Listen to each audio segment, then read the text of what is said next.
안녕하세요. 여러분은 중국의 시진핑 주석이 하나로 1조 3,700억 원이 넘는 순자산을 가지고 있으면서도 여전히 검소한 생활을 선택했다는 사실을 알고 계셨나요? 그런데 놀랍게도 그의 소박한 생활 방식은 전임자들의 사치스러운 씀씀이와는 거리가 아주 멉니다. 그렇다면 대체 무엇이 중국에서 가장 강력한 이 남자를 마치 돈 한 푼 없는 사람처럼 살게 만드는 걸까요? 중국인들은 지도자의 모든 행보를 지켜보며 그의 말을 따릅니다. 평범했던 시작부터 부패와의 전쟁까지 그의 소박한 권력 접근 방식 뒤에 숨겨진 비밀을 파헤쳐 보겠습니다. 시 주석의 선택 뒤에 있는 흥미로운 이유와 그것이 중국의 미래를 어떻게 만들어 가고 있는지 계속 지켜봐 주세요. 1. 시진핑의 평범했던 시작. 시진핑은 세계에서 가장 강력한 인물 중 한 명이 되기 전 평범한 저소득층 중국 가정에서 소박하게 시작하여 성인이 되기도 전에 동굴에서 생활했습니다. 이러한 경험들은 현재의 그와 지도자로서의 모습을 형성하는 데 큰 영향을 미쳤으며 그가 중국인들에게 그토록 사랑받는 것은 어쩌면 당연한 일입니다. 시진핑의 어린 시절을 한번 살펴볼까요? 베이징의 심장부에서 강력한 혁명 지도자의 아들로 자라다가 10살의 나이에 세상이 뒤집히는 것을 보게 됩니다. 이것이 바로 시진핑의 삶이 펼쳐진 방식이었습니다. 이 중국 지도자는 1953년 6월 15일에 태어났습니다. 그의 아버지 시중신은 부총리까지 오르며 중국 공산당의 핵심 인물이 된 영향력 있는 위인이었죠. 하지만 정치적 풍향이 바뀌면서 시진핑 가족은 힘든 시기를 맞이하게 됩니다. 바로 이 지점에서 오늘날 시진핑이 부와 권력을 바라보는 방식의 모든 것을 형성하게 될 예상치 못한 전환점이 나타납니다. 이 동굴에서의 시절과 정치적 각성. 기본적으로 그는 혼자였습니다. 그의 아버지는 몇 년 전 가택연금을 당했고 그래서 그는 거의 정치적 고아처럼 남겨졌습니다. 시진핑은 차오차오와 아난이라는 두 명의 누나가 있는 집안의 셋째 아이였습니다. 베이징에서의 그들의 삶은 안정적으로 보였지만 수면 아래에서 중국은 변하고 있었고 시진핑 가족의 운명도 마찬가지였습니다. 그래서 이 경험은 그를 단련시켰고 동시에 권력의 흥망성쇠를 제대로 깨닫게 해주었습니다. 이것이 바로 그 자신이 그토록 무자비한 이유 중 하나입니다. 1963년 시진핑이 겨우 10살이었을 때 모든 것이 무너지기 시작했습니다. 한때 존경받던 정치 지도자였던 그의 아버지는 갑자기 중국 공산당에서 축출되어 옛단 공장으로 보내져 일하게 되었습니다. 왜 당은 자기 편이었던 사람에게 등을 돌렸을까요? 중국 문화대혁명이 중국을 휩쓸며 고위 지식인, 관리, 그리고 공산당의 강경 이념에 동조하지 않는 모든 사람을 무너뜨렸습니다. 시진핑에게 이 혁명은 그의 학업을 중단시켰습니다. 학생들은 배우는 대신 반란을 일으키도록 장려되었기 때문이죠.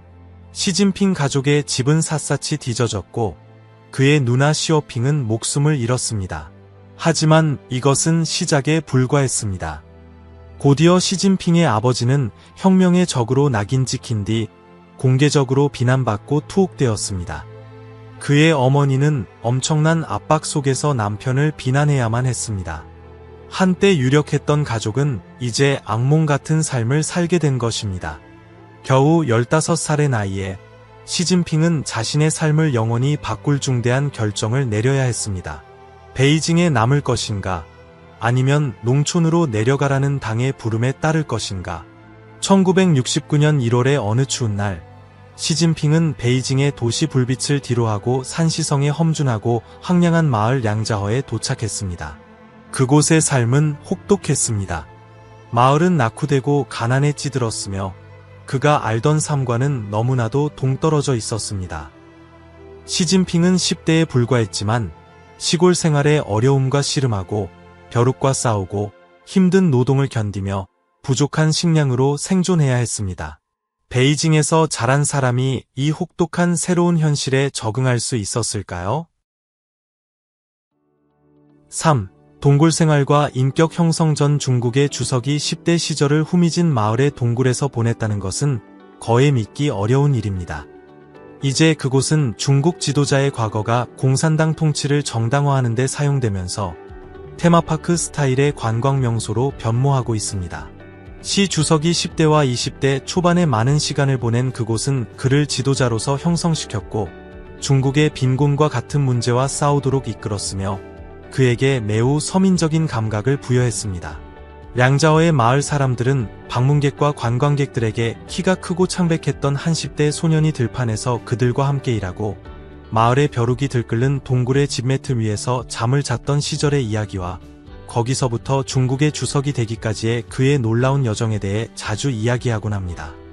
시진핑은 교육받은 도시 청년들을 농민 생활에 동화시키려는 마오쩌둥의 운동의 일환으로 보내졌던 이 옛단 마을에서 정치적 각성을 경험했다고 공유한 바 있습니다. 2004년에 한 텔레비전 인터뷰에서 그는 량자어에서의 그 중요한 시기 동안 자신의 생각과 특성 대부분이 어떻게 형성되었는지 해고했습니다. 이곳에서 그는 이타적이 되는 법과 국민과 국가의 더 큰 이익을 위해 싸우는 법을 배웠습니다. 바로 그곳에서 그는 사치를 포기하고 더 검소한 생활 방식을 사는 법을 배웠습니다. 하지만 10대였던 시진핑에게 항상 그랬던 것은 아닙니다. 적응은 결코 쉽지 않았습니다. 불과 몇 달 후 수십 채의 집이 전부인 이 가난한 마을에서의 비참한 생활은 너무나 견디기 힘들었고 집의 안락함을 그리워한 그는 탈출했습니다. 베이징으로 돌아오자 그의 어머니가 당국에 알렸고 그는 단속 중에 붙잡혀 체포되었습니다. 그리고 6개월간의 재교육 프로그램의 일환으로 노역 수용소로 보내져 도랑을 파는 일을 했습니다. 결국 그는 친척들의 설득 끝에 량자어로 돌아갔습니다. 이러한 고군분투에도 불구하고 이 시골에서의 경험은 시진핑의 삶에서 결정적인 장이 되었습니다. 오늘날 량자어의 주민들은 그의 성장기에 함께 일했던 젊은 시진핑을 다정하게 기억합니다. 그들은 그가 모래수레를 밀고 농작물을 돌보고 댐 건설을 도왔던 모습을 회상하며 이 모든 것을 시골 생활의 어려움에 맞서 해냈다고 말합니다. 1974년에 시진핑과 함께 공산당에 입당했던 현지 주민 스위 씨는 이렇게 해상합니다. 그 당시 그곳의 생활은 매우 힘들었고 아무도 충분한 음식을 먹지 못했으며 그도 많은 고통을 겪었습니다. 그는 우리에게 이익이 되는 모든 일을 했고 그가 한 모든 것은 우리 마을 사람들을 위한 것이었습니다. 하지만 다음에 일어난 일은 시진핑을 오늘날 그의 부와 권력에 대한 접근 방식을 모두 설명해주는 길로 이끌었습니다. 만약 이 이야기가 저처럼 흥미진진하게 느껴지신다면 구독 버튼을 누르고 알림을 설정하여 세계 지도자들의 삶에 대한 이런 심층적인 이야기를 절대 놓치지 마세요. 4. 정치적 지위의 상승. 시진핑 자신은 1975년의 운명적인 그날을 회상하며 잠에서 깨어보니 마을 사람들이 그를 방해하고 싶지 않아 그의 동굴 밖에서 기다리고 있었다고 말합니다. 그는 깊은 슬픔을 느꼈다고 기억하며 그때 울었습니다. 7년 만에 두 번째로 운 것이었죠. 라고 인정했습니다. 최근 몇 년 동안 시진핑과 량자어의 연결은 지역 경제에 작은 호황을 불러일으켰습니다. 마을 사람들은 이제 관광객용 버기를 제공하고 시진핑 테마의 기념품을 판매하며 매일 마을로 몰려드는 수천 명의 관광객에게 정식을 제공합니다. 최근 한 휴일 동안 량자어는 3만 명 이상의 방문객을 유치했으며 각 방문객은 시진핑이 한때 살았던 동굴을 보기 위해 소정의 요금을 지불합니다. 이 동굴들은 그가 젊은 시절 겪었던 상황을 반영하는 기름 등불이나 농기구와 같은 물품들을 특징으로 하는 관광 명소의 일부로 보존되었습니다. 시간이 지나면서 시진핑은 량자어 마을 사람들의 신뢰를 얻었고 그곳에서 지역 사회서기로 일했지만 여전히 그 지역의 많은 주민들처럼 동굴집에서 살았습니다. 7년 동안 그는 농촌 생활 방식에 몰입하며 땅에 대해 배우고 이전의 어떤 지도자들보다도 더 깊이 농촌의 빈민들과 교감했습니다. 이 시기는 그의 리더십 기술을 형성하는 데 매우 중요했습니다. 1973년에 이르러 시진핑의 헌신은 주목받았고 그는 이웃 마을에서 사회 교육 계획을 이끌도록 임명되었습니다. 새롭게 싹트는 명성에도 불구하고 그는 아버지의 정치적 유산이라는 큰 그림자가 드리운 도전에 직면했습니다. 시진핑의 중국 공산당 입당 신청은 총 10번 정도 거부된 끝에 마침내 1974년에 받아들여졌는데 이는 그의 끈기를 증명하는 증거입니다. 당에 입당하자마자 시진핑은 변화를 만들기 위해 신속하게 일에 착수했습니다. 그는 지역 연료 부족 문제를 해결하기 위해 바이오가스 기술을 도입하고 우물을 파고 지역 경제를 활성화하기 위해 협동조합을 설립했습니다. 처음에는 그를 외부인으로 보았던 마을 사람들은 그를 자신들의 일원으로 인식하기 시작했습니다. 그러나 이것은 그의 여정의 시작에 불과했습니다. 1975년에 시진핑은 중국에서 가장 명망 있는 교육기관 중 하나인 칭화대학교에 추천받아 중요한 기회를 얻었습니다. 그는 화학공학 학위를 추구하며 농촌 경험에서 흡수한 실질적인 교훈과 학문적 학습을 결합하여 빠르게 현대화되는 중국에서 리더십을 발휘할 준비를 했습니다. 하지만 바로 여기서 시진핑의 이야기는 그의 권력과 부에 대한 전체적인 접근 방식을 정의하게 될 또 다른 극적인 전환을 맞이합니다. 5. 초기 정치 경력과 반부패 운동 1988년 9월 시진핑은 예지고 낙후된 지역인 닝더의 서기로 임명되었습니다. 당시 닝더는 푸저우나 삼원과 같은 도시에 비해 경제적으로 훨씬 뒤처져 있었습니다. 심각한 도전에 직면한 시진핑은 자신의 경험을 기록하기 시작했고 이는 나중에 빈곤에서 벗어나기라는 책이 되었습니다. 이 책은 이론이 아니라 빈곤을 줄이고 지역당 조직을 강화하려는 실질적인 노력을 반영했습니다. 1990년 5월 시진핑은 푸저우시 위원회 서기로 자리를 옮기면서 그의 정치 경력에 중요한 한 걸음을 내디뎠습니다. 1997년에는 제15차 중국 공산당 중앙위원회 후보위원이 되었고 1999년에는 푸젠성 부성장으로 승진했으며 2000년에는 성장이라는 최고직에 올랐습니다. 푸젠성 성장으로서 시진핑은 대담한 계획들을 추진했습니다. 대만과의 교류를 통해 투자를 유치하고 민간 부문 발전을 촉진했죠. 그의 노력은 미래지향적인 경제 비전을 반영했습니다. 그 후 2002년에 저장성으로 옮겨가 곧바로 당위원회 서기로 승진했는데 이는 그가 한성에서 가장 강력한 직책을 처음으로 맡은 것이었습니다. 시진핑의 지도 아래 저장성은 연간 약 14%의 인상적인 경제 성장을 경험했습니다. 동시에 그는 부패와의 전쟁으로 명성을 쌓았고 부패한 관리들을 겨냥하여 중앙 지도부의 주목을 받았습니다. 2004년에서 2007년 사이에는 리커창과 긴밀히 협력했는데 리커창은 그의 비서실장 역할을 하며 강력한 정치적 파트너십을 형성했습니다. 시진핑의 행보는 2006년에 상하이 당서기였던 천량이가 사회보장기금과 관련된 대규모 부패 스캔들로 축출되면서 가속화되었습니다. 2007년 3월 시진핑은 새로운 상하이 당서기로 임명되었습니다. 비록 그가 그 직책을 7달 동안만 맡았지만 그것은 중추적인 시기였습니다. 상하이에서의 그의 리더십은 그의 단련된 스타일을 드러내고 그가 곧 맡게 될 국가 지도자 역할의 기조를 설정하는 결정적인 순간으로 여겨졌습니다. 6. 반부패 혁명과 생활 철학 상하이에서 시진핑의 전략은 단도직입적이었습니다. 낮은 자세를 유지하고 논란을 피하며 엄격한 당 기강을 집행하는 것이었죠. 그는 심지어 상하이와 항저우 사이를 오가는 특별 열차 마련을 거절하며 관리들에게 그러한 특권은 국가 지도자들에게만 해당된다는 점을 상기시켰습니다. 규율을 준수하는 그의 태도는 존경을 받았고 단결에 대한 그의 약속을 보여주었습니다. 전임자를 물러나게 한 부패 스캔들에도 불구하고 시진핑은 자신의 임기 동안에는 어떠한 숙청도 없을 것임을 분명히 했습니다. 그는 더 넓은 목표에 집중하면서 중앙당의 지시에 신중하게 발을 맞추었습니다.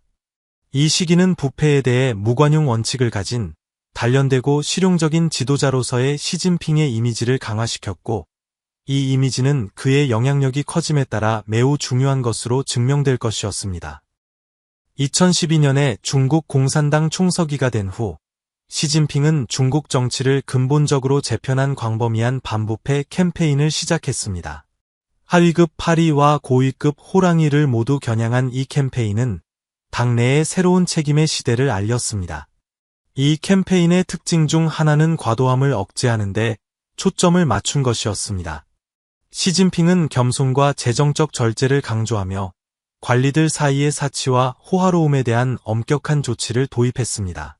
2012년에 도입된 8항 규정은 호화로운 출장을 금지하고 레드카펫 행사를 줄이며 부의 과실을 억제했습니다. 이러한 개혁은 전국적으로 공직자 행동의 기조를 재설정하는 데 도움이 되었습니다. 이 캠페인은 권력의 최고위층에까지 도달했습니다. 전 정치국 상무위원이자 그러한 혐의에 직면한 최고위 관리였던 저우융캉을 포함하여 수만 명의 관리들이 조사를 받고 징계를 받았습니다. 저우융캉은 비밀 재판 끝에 무기징역을 선고받았고 다른 여러 명도 심각한 부패 범죄로 장기 징역형이나 심지어 사형 선고를 받았습니다. 이 부패 척결 운동은 당원들에게 강력한 메시지를 보냈을 뿐만 아니라 시진핑 아래로 권력을 중앙 집중화하는 데 기여했습니다. 이는 경쟁 파벌을 약화시키고 그가 최근 수십 년간의 어떤 지도자보다 더 확고하게 통제력을 공고히 할 수 있게 했습니다. 이러한 노력의 핵심에는 정치적 계산뿐만 아니라 권력, 규율, 통치에 대한 시진핑 자신의 경험과 견해가 있었으며 이러한 접근 방식은 계속해서 그의 리더십 스타일을 정의하고 있습니다. 7. 권력과 소박함의 역설. 시진핑의 반부패 캠페인은 중국의 정치 환경을 재편했습니다. 조사에 대한 광범위한 두려움은 관리들 사이에 조심스러운 분위기를 조성했으며 많은 정치 엘리트들이 제거되거나 소외되는 결과를 낳았습니다. 이 캠페인이 대중의 신뢰를 회복하고 과도한 정부 지출을 억제하는 데 기여했다는 평가를 받기도 하지만 비평가들은 이것이 경쟁자를 제거하고 권력을 중앙 집중화하며 공산당 내 충성을 요구하는 메커니즘으로도 기능한다고 주장합니다. 이러한 권력 강화는 2018년에 시진핑이 주석 임기 제한을 철폐하여 잠재적으로 무기한 집권할 수 있게 되면서 특히 분명해졌습니다. 결과적으로 이 캠페인은 실제 부패를 해결하는 동시에 당에 대한 시진핑의 통제를 강화하는 이중의 목적을 수행합니다. 시진핑의 더 넓은 경제 전략은 빠르고 무분별한 개발보다는 지속 가능하고 고품질의 성장을 우선시합니다. 그의 행정부는 중국을 저비용 수출주도 모델에서 내수 소비, 기술 발전, 환경적 책임을 중심으로 하는 모델로 전환하는 것을 목표로 합니다. 중국 국가계획기관에 따르면 내수 소비 진작이 점점 더 중심적인 역할을 할 것입니다. 1대1로나 메이드 인 차이나 2025와 같은 주요 프로그램들은 세계적 영향력을 강화하고 혁신을 장려하며 생태적 영향을 줄이려는 시진핑의 야망을 반영합니다. 그의 대중적 이미지는 지속적으로 겸손과 규율과 연결됩니다. 관영 매체는 종종 그의 사치 거부와 소박한 생활 방식을 성실함의 상징으로 보여줍니다. 이러한 가치들은 겸손과 책임을 강조하는 반부패 캠페인의 추진 방향과 일치하며 시진핑은 종종 솔선수범하는 지도자로 묘사됩니다. 그는 당원들이 개인적인 행동과 직업적인 행동 모두에서 비슷한 가치를 채택할 것을 기대합니다. 시진핑을 아는 사람들은 그를 실용적이고 허식이 없다고 묘사합니다. 그의 아내 펑리위하는 집에서 시진핑이 정치적 인물이 아닌 평범한 남편처럼 행동한다고 언급하며 그의 겸손함을 강조했습니다. 이러한 태도는 그의 공적인 역할에도 이어집니다. 예를 들어 상하이 당서기로 재직할 때 그는 자신의 편의를 위해 마련된 특별 열차 사용을 당 규정을 들어 거절했습니다. 그러나 시진핑의 소박한 개인 스타일은 그의 상당한 정치적 권위와 대조를 이룹니다. 임기 제한을 철폐하고 다양한 통치 분야에 대한 통제를 강화함으로써 그는 단련된 이미지와 점점 더 중앙 집권화되고 하향식인 권력 접근 방식을 모두 반영하는 리더십 모델을 구축했습니다. 여러분은 시진핑의 반부패 캠페인이 진정한 개혁에 더 가까웠다고 생각하시나요? 아니면 권력 장악을 강화하기 위한 것이었다고 보시나요? 댓글로 여러분의 생각을 공유해 주세요. 8. 권력의 거처와 문화적 뿌리. 그의 엄격한 당 기강 집행, 광범위한 반부패 캠페인, 그리고 국가적 자부심에 대한 강조는 충성을 기대하고 존경을 요구하는 지도자를 보여줍니다. 따라서 시진핑은 개인적으로 겸손함을 구현할지 모르지만 그의 정치적 리더십은 막대한 영향력을 행사하는 단호하고 중앙집권적인 스타일로 특징지어집니다. 시진핑의 검소함은 그의 공식 관저의 소박함까지 이어집니다. 중국 주석으로서 베이징의 자금성 옆에 위치한 중난하이는 시진핑을 포함한 중국 최고 지도부의 정치적 신경 중추 역할을 합니다. 이 복합단지는 현대적인 기준으로 화려하지는 않지만 엄청난 역사적, 정치적 중요성을 지니고 있습니다. 원래 명나라 시대에 지어졌으며 20세기에 중국 공산당 본부로서의 현재 역할을 맡게 되었습니다. 건축물은 정원, 안뜰, 역사적 건물들로 전통적인 중국 디자인을 반영하지만 중난하이의 중요성은 사치가 아닌 전략적 중요성에 있습니다. 이곳은 여러 세대에 걸친 중국 지도자들의 거주지이자 집무 공간이었습니다. 이 단지는 대중에게 공개되지 않아 그 배타성과 위엄을 더합니다. 중난하이는 중국 역사, 특히 공산주의 통치하에서 중앙집권적 권력의 연속성을 상징합니다.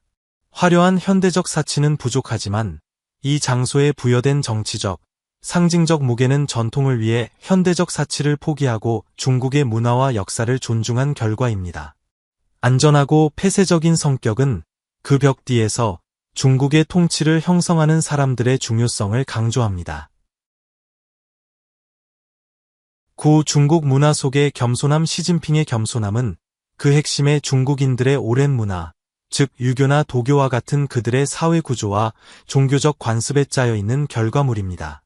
도교의 세 가지 보물 또는 세 가지 보석은 도교 철학의 기본 경전 중 하나인 도덕경에 요약된 핵심적인 미덕입니다. 자비, 간결함, 그리고 겸손을 강조하는 이러한 미덕들은 도교에 인도하는 힘인도, 즉 길과 조화를 이루며 살아가는 핵심 원칙을 반영합니다. 비록 세 가지 보물이라는 용어가 나중에 중국 불교나 전통 중의학과 같은 다른 맥락에서 사용되기도 했지만 도교 전통에서 이는 삶에 대한 근본적인 접근 방식을 나타냅니다. 이 보물들 중 첫 번째는 자비입니다. 자비는 진정한 용기의 원천으로 여겨지기 때문에 도교에서 중심적인 미덕으로 제시됩니다. 도덕경 67장에서 노자는 자비를 용기의 기초라고 말하며 자비를 보이는 사람이 친절과 공감으로 세상을 마주할 내면의 힘을 가지고 있음을 시사합니다. 두 번째 보물은 검소함으로 이는 간결함, 절제, 그리고 과잉에 대한 거부를 의미합니다. 도교는 도와 조화를 이루며 사는 것이 본질적으로 단순하고 겸손한 생활 방식을 촉진하는 자연의 질서를 따르는 것을 포함한다고 가르칩니다. 검소함을 받아들임으로써 자연이 그러하듯 낭비를 피하고 자원을 보존하게 됩니다. 하지만 시진핑의 권력에 대한 접근 방식을 모두 설명해주는 마지막 보물이 하나 더 있습니다.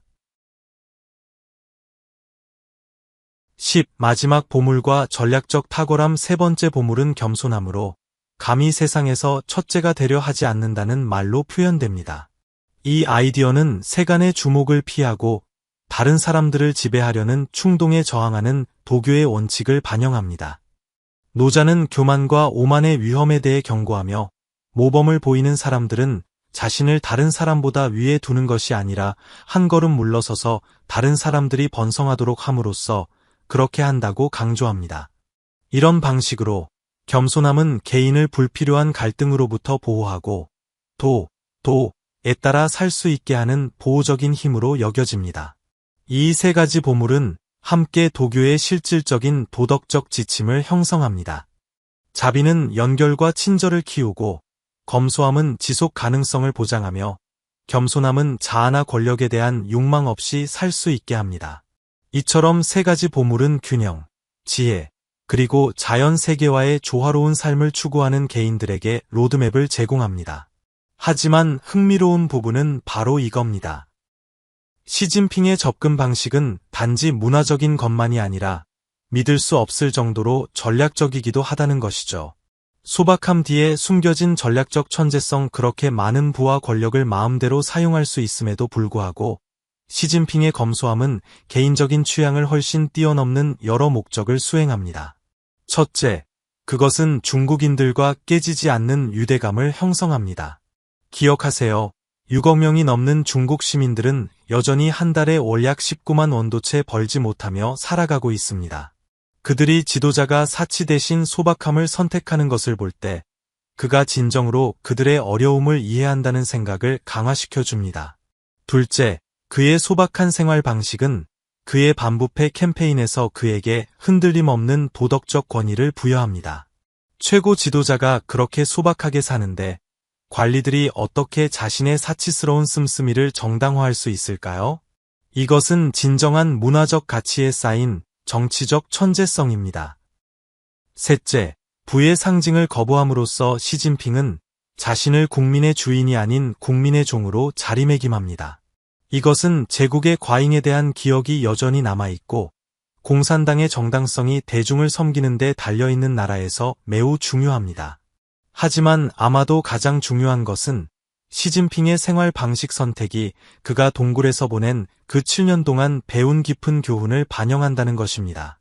아무것도 없이 살아봤을 때, 진정한 고난을 경험했을 때 사치는 목적보다 덜 중요해집니다. 그 형성기는 그의 성격을 형성했을 뿐만 아니라 소수의 지도자만이 가질 수 있는 권력에 대한 관점을 그에게 부여했습니다. 세계적 영향, 리더십과 생활 방식에 대한 시진핑의 접근 방식은 중국뿐만 아니라 리더십이 어떠해야 하는지에 대한 세계적인 기대를 재구성하고 있습니다.